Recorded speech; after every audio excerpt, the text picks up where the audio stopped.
Well, the sun is shining, the sky is clear, the wind is blowing. It is a great day for a disaster. So Bring It Home is bringing home to you Disaster City, located in College Station, Texas, on the campus of Texas A&M University. And we're being joined by the director of Disaster City and the director of Texas Task Force 1, Bob McKee. Bob, thanks for hosting us. Welcome. What are we going to see today? You're going to see dozens of training scenarios, exercise facilities in a 52-acre fun house. Disaster City is one of the best places in the world to train and exercise. For both individual training and collective training. You bet. Responders can come in as individuals, or they can bring their entire jurisdictions in with them. Well, let's get in the car and go see. Let's do it. So Bob, what are we doing here at this location?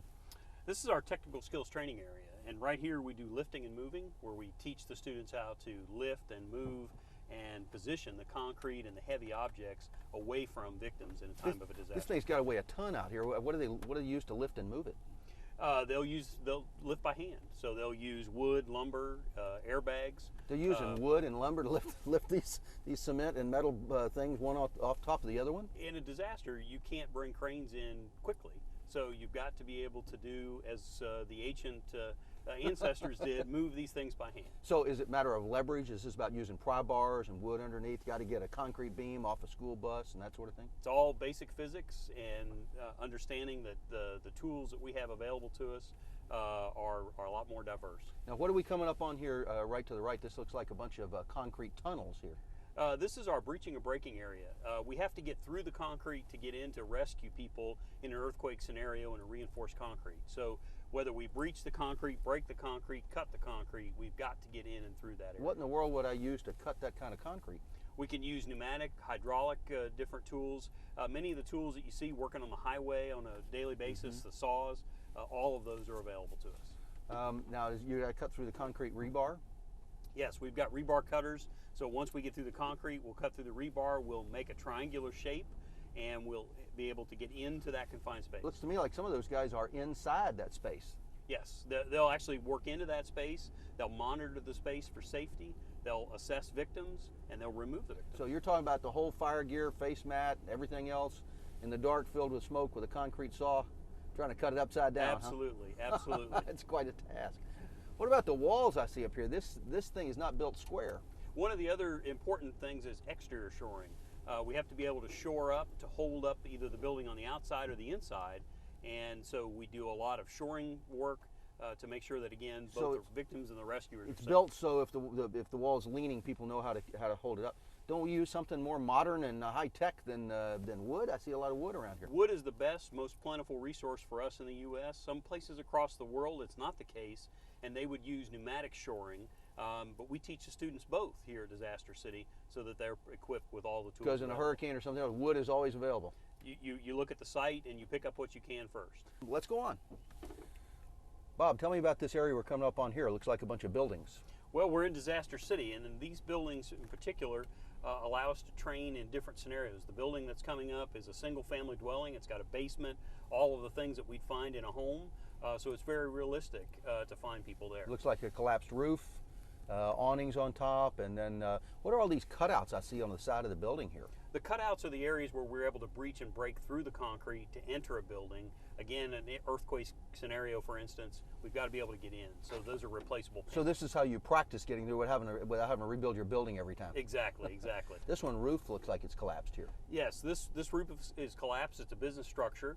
So underneath there, we've got to shore that up. We've got to hold that up to make sure that the victims aren't further injured or our rescuers are safe. I know on the back side of it, you got a bunch of pillars, and so they're having to crawl in amongst those pillars to find people. Pretty dusty, and that's dangerous just in itself, isn't it? It is. It's dangerous and also time consuming. One of the things that the students learn very quickly is when you're doing search and rescue, it's very time consuming. So we're talking about hours and days, not minutes and seconds. And how about those symbols I saw painted on windows? Those are search markings that we use. So that would indicate our first pass search would tell the next crew what we found initially and then follow on so we knew where the victims were, where the deceased were, and where any hazards might be located. Bob, we've turned around so we're on the other side of the street now, and we can see what looks like a strip mall. What am I looking at here? You're looking at what we see in every town in America. Strip mall, stores. In this case, the roof lines are collapsed in different configurations. The windows can blow out so we can shore it up. A lot of different scenarios can come to unfold here. Now, this looks on this side like there are some entryways that might go underneath. Is there something underneath this? This one we're able to go across and through, so we can have a dynamic challenge that continues. So from side to side, you can go Yes. through the walls, for example. Yes. Do you do anything in any training about basements? The basements are in our single family dwelling, and we're able to go underground, and then we actually can cut from the roof down. And what kind of things do you train for when you go to those basements? What we train for is knowing that there's a victim there, and how we break that concrete is very different. And what kind of equipment would you use, for example, when you get in that basement? And that's going to be very equipment intensive. We're going to cut that concrete. We're going to have a tripod to hold the concrete from falling, and we're actually going to lift it out. So then we can lower rescuers and lift victims. Can you listen in there? Yes, you can listen. We can put cameras in. We can use many different devices to find out what in fact is there. What am I seeing on the right-hand side here that looks like where you guys throw your spare wood? This is one of our 3 rubble piles. This is a wood rubble pile. This is what a hurricane, a tornado, or a typical disaster looks like. Actually, it looks like all the footage that I saw that came out of the recent Hurricane Ike. Let's turn right here and see what's on the back side of this. What in the world do you train for here besides picking up wood? What we're training for here is obviously the reinforced concrete collapse is a specific event to an earthquake.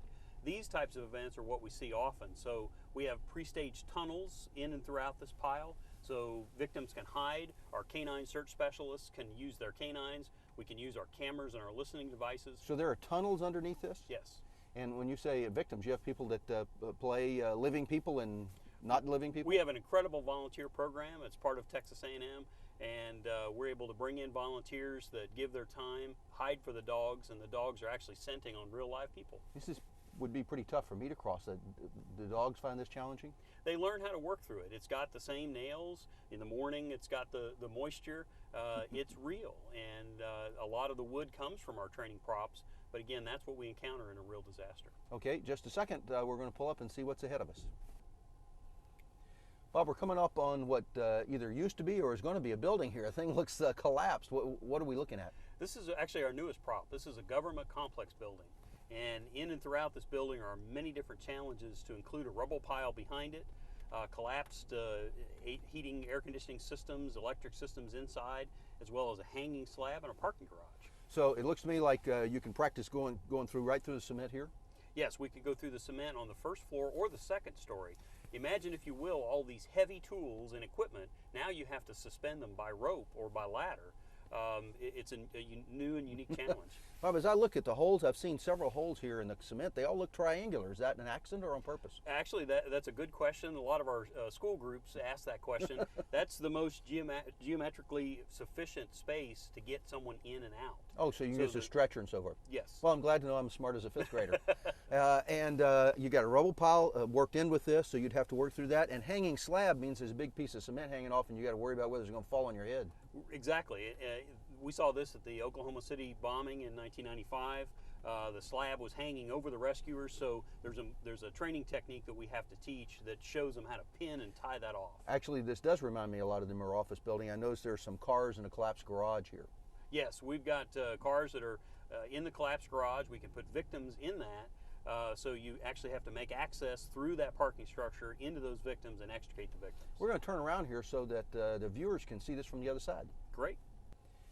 Well, Bob, we're going to take a little break here, and we're going to finish our tour of Disaster City next time. Thank you very much for being with us and showing us around. We've been with Bob McKee, who directs Texas Task Force 1 and also Disaster City here at Texas A&M University. Glad to have you.